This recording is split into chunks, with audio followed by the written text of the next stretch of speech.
সিজদায় পড়িয়া রাসূল সিজদায় পড়িয়া রাসূল কান্দেন উম্মতের মায়ায়।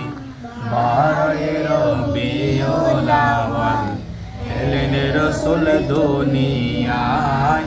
12 রবিউল আউয়াল এলেন রাসূল দুনিয়ায়।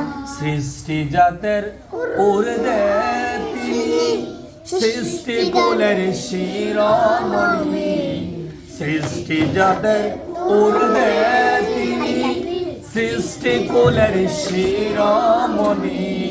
শেষ জামানায় এলেন যিনি, শেষ জামানায় এলেন যিনি, মা আমেনার হুজুরায়। 12 রবিউল আউয়াল এলেন রাসূল দুনিয়ায়।